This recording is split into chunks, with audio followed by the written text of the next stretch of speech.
نحن لكننا جمعية حتى ما كنا عم نفكر بهالموضوع، كل ما هنالك إنه عايشين ببلد فيها قذارة كثير، فيها نفايات كثير، وما فيش معالجة من قبل السلطات. والسبب إنه بلبنان ضلت الانتخابات البلدية بحكم الحرب شي 30 سنة ما صارت.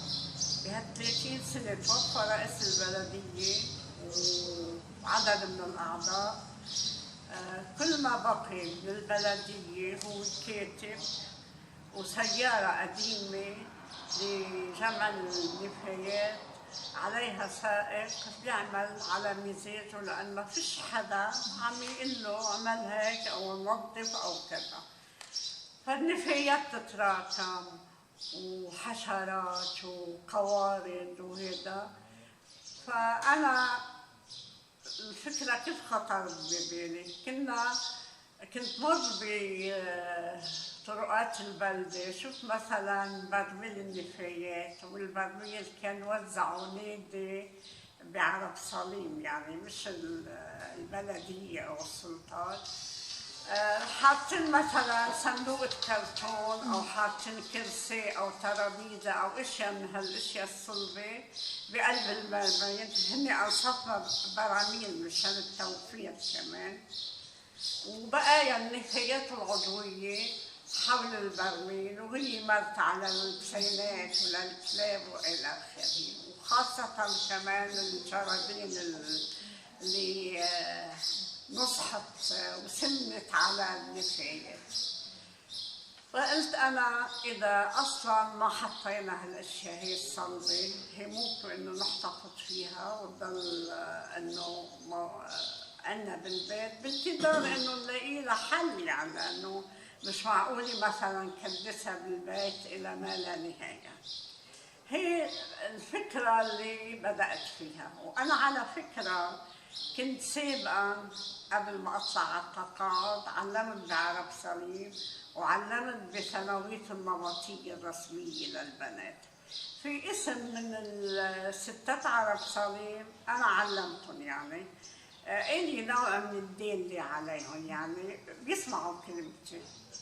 فجمعت شي 20 سيدة من يلي بيتحسسوا الشأن العام وهن عندهم ثقافة، لكن مش قادرين يعملوا شيء حيال هالواقع المزري لبلدية.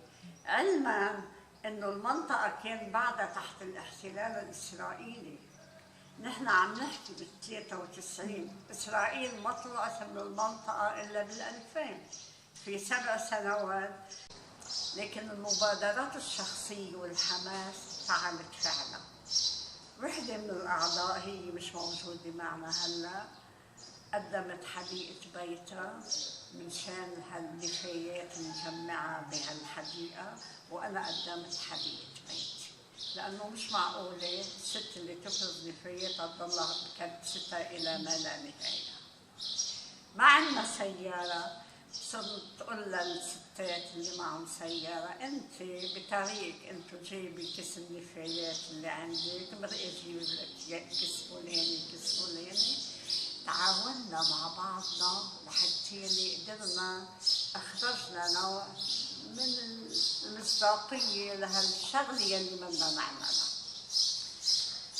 ولحتى نزيد يعني نبرز اكثر اما بحملة نظافة.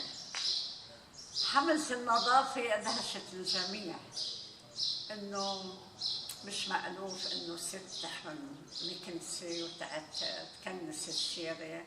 ولزيادة الصعوبات بلش إسرائيل تقصف. هلا نحن لنقول ما بزعناش، بزعنا كثير، بس صممنا بدنا نكفي.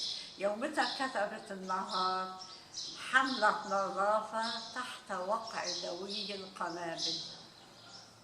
منا حملة النظافة.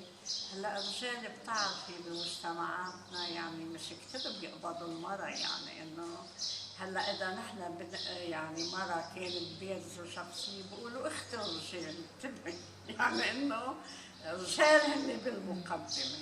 هلا وقفوا هالرجال يطلعوا فينا مدهوشين.